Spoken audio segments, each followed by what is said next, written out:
हिक ॻोठ में हिकु शख़्स रहंदो हो जंहिं वटि 2-3 गऊं हुयूं। हू उन्हनि जो खीर विकिणी पैसा कमाईंदो हो, पर वधीक पैसनि जी लालच में खीर विकिणण खां अॻु उन में पाणी ऐं पाउडर मिलाईंदो हो। हुन जो मक़सदु हो त जल्द खां जल्द रक़म गॾु कजे ऐं हिक नई गऊं ख़रीद कजे। जॾहिं ग्वालो खीर वठण ईंदो हो त हू खेसि चवंदो हो त खीर बिल्कुलु ख़ालिस अथई। उहो ग्वालो वरी खीर खणी जॾहिं शहर वञण लॻंदो हो त रस्ते में नलके तां पाणी भरे ऐं खीर में शामिल करे छॾींदो हो। हू माण्हुनि खे ख़ालिस खीर जो चई ऐं उहो मिलावट वारो खीर विकिणंदो हो। उन ग्वाले खां हिक चांहि जे होटल वारो बि खीर वठंदो हो। होटल वारो वरी पंहिंजे फ़ाइदे वधाइण जे लाइ उन खीर में वधीक पाणी मिलाईंदो हो त जीअं घटि पैसनि मां वधीक कमाई करे सघिजे। दिलचस्प ॻाल्हि इहा हुई त उहो शख़्स जेको पंहिंजे गऊं जो खीर मिलावट करे ऐं ग्वाले खे ॾींदो हो अक्सर उन ई होटल तां अची चांहि पीअंदो हो। जॾहिं हू चांहि पीअंदो हो त खेसि उन जो ज़ाइक़ो तमामु ख़राबु लॻंदो हुयुसि। ख़ैर, कुदरत वारो बहितरीन बदिलो वठंदड़ आहे।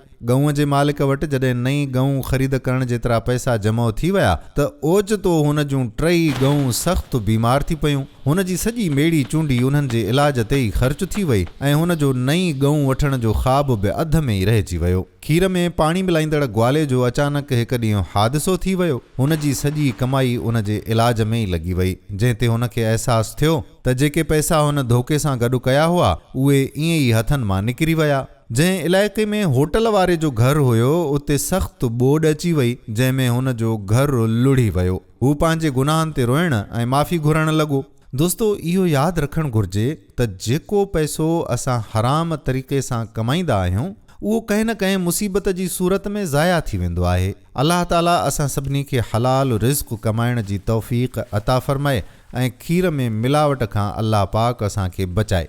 आमीन।